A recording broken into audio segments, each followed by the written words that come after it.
আমরা ঠিক মতো তাকে ডাকতে পারি, তার জন্য আমাদের এত অসুবিধা। আর একটা বিষয় আপনাদের জানাই যে এই যে থানটা আর কি, এই থানের একটা ইতিহাস আমি পেয়েছি এবং সেই ইতিহাস জুড়েই এই কাজটা হচ্ছে। এটা বলা হচ্ছে কালকেতু মানে চণ্ডীমঙ্গল মানে মধ্যযুগের এই অংশটা, এই গ্রামটাই হচ্ছে মধ্যযুগের একটা গ্রাম এবং কালকেতুর মানে যখন মুসলিম আক্রমণ হয় কালকেতু এদেরকে এই জঙ্গলের মধ্যে ঢুকিয়ে রেখেছিলেন। তারপর থেকে ধর্মরাজ এবং অন্যান্য যারা আছেন তারাই কালকেতুকে বাঁচায় এবং মুসলিম আক্রমণ এই অংশটা হয়নি, পারে না। এবং এটাও কিন্তু একটা মহিমা। হ্যাঁ, আর আচ্ছা এটার সঙ্গে শিবের গাজনের পার্থক্যটা কোথায়? না, শিবের গাজনের পার্থক্য ওর অন্য পদ্ধতি। হ্যাঁ, এটা কি বাজনার আলাদা কোনো পার্থক্য আছে? ধর্মরাজের বাজনা আলাদা, বুঝলেন? একটু যদি একটু বলেন আর কি। ধর্মের যেটা বলো না তুমি, আরে বলুন না, কোনো অসুবিধা নেই। তোমরা বহু বছর ধরে আসছে, আমি অত জানি নাকি? বলো। আরে বাবা, আমি কিছু বলো, তুমি কিছু বলো। বায়নার সম্পর্কে তুমি কিছু জানো? বায়ানের সম্পর্ক হচ্ছে ধর্মরাজের যেমন বায়ানের ছটাটা আলাদা হবে, ধরলেন আলাদা হবে, শিবের আলাদা হবে, প্রত্যেকটা জিনিসের একটা ভাগ আছে। আচ্ছা, যেমন দুর্গা মায়ের আলাদা হবে, তাল নিয়ে করতে হয়, ওটা একটা তাল নিয়ে। মোটামুটি এটা কোন তালের ওপরে হয়? এটা প্রায় তেতলা গায়ে গায়ে, একদম তেতলা গায়ে গায়ে যায়। আর মনসার ক্ষেত্রে ওটা একটু চালান ভাব। আচ্ছা, চালান ভাবটাকে। আর শিবের ক্ষেত্রে এই দিয়েই হয়, তাই সেই দিয়ে হবে, মানে ওর লাইনটা আলাদা। আচ্ছা,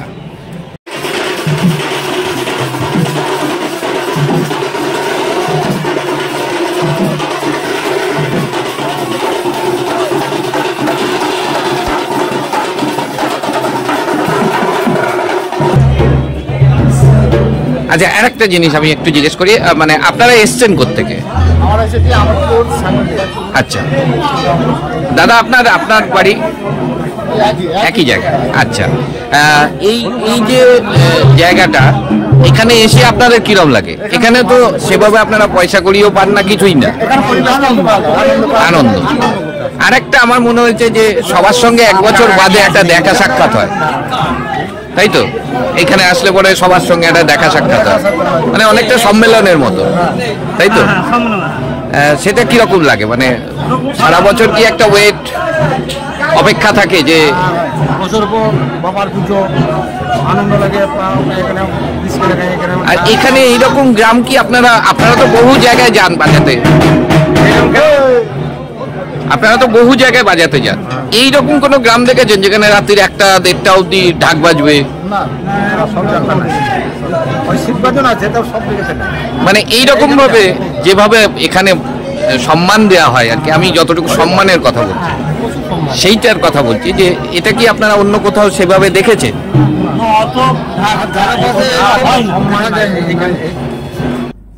কি বুঝলেন? আচ্ছা, আপনাদের বারবার মনে হয়নি যে কোনো টাকা পয়সার বিষয় নেই, শুধুমাত্র মানে ধর্মরাজের কারণেই তারা আসছেন? না, আছে, কারণ নিশ্চয়ই আছে। শুধু তো এনারা নয়, আরো কিছু মানুষের সঙ্গে কথা বলেছিলাম। আসুন, তাদের কথা শুনলে আপনারা বুঝতে পারবেন যে কেন তারা বারবার প্রত্যেকবার হাজার হাজার বাধ্যকর এক জায়গায় জমা হন। আসুন তাদের কথা শুনি। এখানে যারা ঢাক নিয়ে আসে, সত্যি কথা বলতে প্রত্যেক বাড়িতে নিজের কুটুম করেই মনে করে, তারা যে নিজের আপ্যায়নের নিজের লোক এসেছে সেভাবেই সম্মান করে আমাদের। তার জন্যই প্রত্যেক বছর আমাদের বাবার কাছে আসা। খুবই ভালো একটা জায়গা, গলপাড়া নাম আছে। আমি আজকেই দেখলাম আমার এত আত্মীয় স্বজন এত দূর থেকে, সুদূর ওই লাঘাটা থেকে এসেছে, তারপরে পুরো আপনার দৌড়লে হাট থেকে এসেছে, এইদিকে ডোংরা রানীর থেকে শুরু করে পাল্টে টোটালটাই যত ঢাক আছে আমার মনে হয় সবই এইখানে এই আজকের এই সঙ্গমে তারা হাজির হয়েছে। খুবই ভালো একটা জায়গা, আমরা এসে খুব আনন্দ করছি, এখানে থাকছি, আনন্দ করার জন্যই আজকে আমাদের এই আশা। আর এই যে বিভিন্ন জায়গা থেকে আসে, হ্যাঁ, মানে এর মধ্যে তো নিশ্চয়ই লতায় পাতায় আত্মীয়তাও বেরিয়ে যায়, এটা তো নিশ্চয়ই হবে। হ্যাঁ, আরেকটা জিনিস আছে যেটা হচ্ছে আপনার মতো তরুণ প্রজন্ম একদম এইরকম প্রজন্মের মানুষের সঙ্গে এসেছেন, মানে তারাও রয়েছে আপনারাও রয়েছে। এই জিনিসটা কি মানে আমার মনে হয় সারা বাংলাতে এইরকম আর কোথাও আমি পাইনি, পাওয়া যায় না। এবং আরেকটা জিনিস আমার মনে হয়েছে ঢাক নিয়ে এইভাবে কাজ আর কোনো গ্রামে আমি এখনো অব্দি আমার 42 বছর কাজে আমি দেখিনি।